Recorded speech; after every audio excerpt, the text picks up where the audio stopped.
Assalamualaikum warahmatullahi wabarakatuh. Sahabat beriman yang dirahmati Allah, pada kesempatan kali ini saya akan berbagi mengenai 6 orang yang dipastikan masuk neraka menurut Al-Quran. Sebagai umat Islam, kita diajarkan jika kehidupan di bumi ini merupakan hanyalah kehidupan yang sementara. Dan di akhirat nantilah sebagai tempat paling akhir untuk umat manusia akan singgah. Kelak di akhirat nantinya umat manusia akan dihadapkan 2 pilihan sesuai keimanan kita dan amal kelakuan kita, yakni di surga atau neraka. Dalam Al-Quran, Allah Subhanahu wa Ta'ala memberitahu ke semua umat manusia, jika ada satu kelompok golongan orang yang sudah tentu akan masuk neraka, mereka adalah kelompok manusia yang melakukan tindakan yang bengis atau keji dan hina yang sudah mereka kerjakan di saat di dunia. Lalu siapakah kelompok manusia itu? Berikut Islam Center sudah meringkas dari beragam sumber. Yang pertama adalah Fir'aun, raja Mesir yang mengaku sebagai Tuhan. Karena kekayaan dan kekuasaannya yang besar sekali, Raja Mesir ini populer dengan kekejamannya, bahkan juga mengaku sebagai Tuhan. Secara terus terang Raja Fir'aun menolak dakwah dan ajaran yang diusung oleh Nabi Musa. Cerita Raja Mesir atau Fir'aun ini sudah diterangkan dengan begitu terang dalam Al-Quran. Dimulai dari saat dia memerintah untuk membunuh tiap bayi lelaki yang lahir. Karena ia memerintahkan pembunuhan semua anak laki-laki yang lahir, dari mengadopsi Musa sampai jadi lawan besar Nabi Musa saat Nabi menerima wahyu dari Allah Subhanahu wa Ta'ala. Karena kesombongannya, Fir'aun dan beberapa pengikutnya tenggelam di Laut Merah. Kemudian jasadnya masih utuh dan semuanya dijadikan pelajaran untuk kita umat manusia. Dan siapa saja yang melawan Allah Subhanahu wa Ta'ala akan terima hukumannya. Bukan cuma itu, Al-Quran menerangkan jika Fir'aun akan menjadi satu di antara dari sekian banyak penghuni neraka selama-lamanya. Quran Surat Al-Ghafir ayat 46. 2. Qabil, anak Nabi Adam. Ya, Qabil merupakan pembunuh pertama kali dari riwayat umat manusia.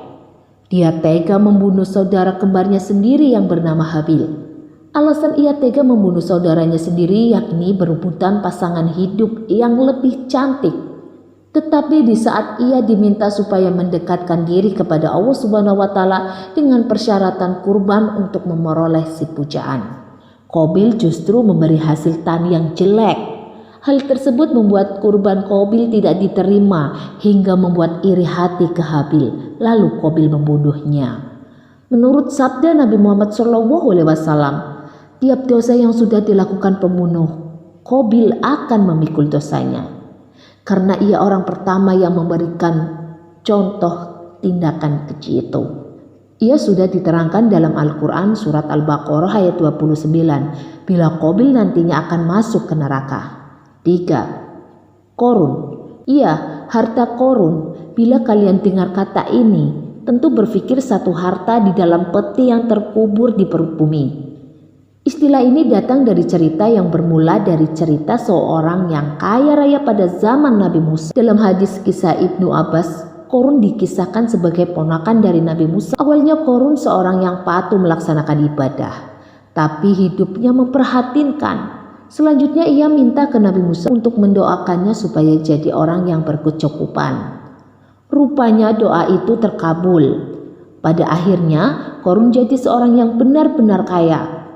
Bahkan juga untuk bawa kunci hartanya memerlukan 70 orang dengan memakai unta. Tetapi dengan kekayaan Korun jadi silap mata dan budak dunia. Korun lupa kepada Allah Subhanahu wa Ta'ala dan jadi sombong atas hartanya.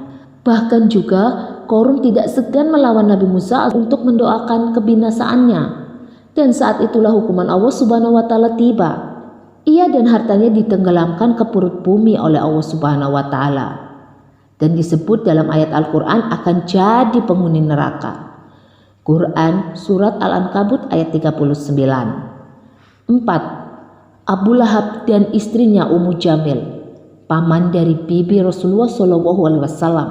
Iya, Abu Lahab jadi seorang paman manusia yang paling mulia. Tapi semuanya tidak lalu membuat Abu Lahab jadi seorang individu yang bagus. Bahkan juga ia jadi penentang utama tiap ceramah yang dilakukan oleh Rasulullah SAW. Beragam cara juga dilakukan oleh Abu Lahab untuk menghalangi dan menghentikan kegiatan ceramah yang dilakukan oleh Nabi Muhammad SAW. Tidak segan-segan ia juga tega untuk mencelakakan beliau. Abu Lahab tidak sendirian. Ia ajak juga istrinya yakni Ummu Jamil untuk membantu melakukan aksinya ke Rasulullah SAW. Ummu Jamil dengan sengaja menaruh kayu dan tumbuhan berduri di jalan yang umum dilalui oleh Rasulullah SAW supaya beliau celaka. Sosok istri dari Abu Lahab itu terkenal sebagai wanita yang suka sekali mengadu domba. Sehingga benar-benar pas bila disandingkan dengan Abu Lahab yang mempunyai tingkah laku yang sangat buruk. Dan akhir hayatnya, Abu Lahab dan istrinya wafat dengan buruk sekali. Sekujur badannya disanggupi bisul. Dan ia mati terlantar dan tidak ada yang mengurus mayatnya. Nama Abu Lahab dan istrinya secara khusus diabadikan dalam Al-Quran yakni Al-Lahab. Keduanya dalam Al-Quran disebutkan secara jelas jadi orang yang celaka dan akan masuk neraka. 5. Istri Nabi Lut. Selain istri Abu Lahab, istri Nabi Lut juga dipastikan akan masuk neraka. Istri Nabi Lut ialah nama wanita yang pertama kali masuk neraka. Ia melawan agama Allah Subhanahu wa Ta'ala, seperti yang terdapat di surat At-Tahrim ayat 10. Allah membuat istri Nuh dan istri Lut sebagai perumpamaan untuk beberapa orang kafir. Keduanya ada di bawah pengawasan dua orang hamba yang soleh antara hamba-hamba kami. Lalu kedua orang istri itu membelot ke suaminya masing-masing. Karena itu suaminya tidak ada yang bisa menolong mereka sedikit pun dari siksa Allah. Dan disebutkan kepada keduanya, masuk ke jahanam bersama orang-orang yang masuk jahanam. 6. Namrud atau Raja Babylon. Iya, Namrud ialah raja yang berkuasa di waktu Nabi Ibrahim. Ia merupakan raja yang angkuh, kafir, dan penyembah berhala. Namanya tertera dalam tafsiran Al-Quran. Satu di antaranya dalam tafsiran Ibnu Katsir. Hal itu pada Al-Baqarah ayat 258. Namrud akan masuk neraka dan mendapatkan siksa api neraka. Itulah nama yang pasti masuk neraka. Semoga kita terhindar ya sahabat Islam Center. Semoga informasi ini bermanfaat dan membuat kita berpikir lebih bijak. Mari bangun channel ini dengan cara klik tombol subscribe, like dan share, serta aktifkan tombol loncengnya. Jangan lupa untuk menonton video lainnya.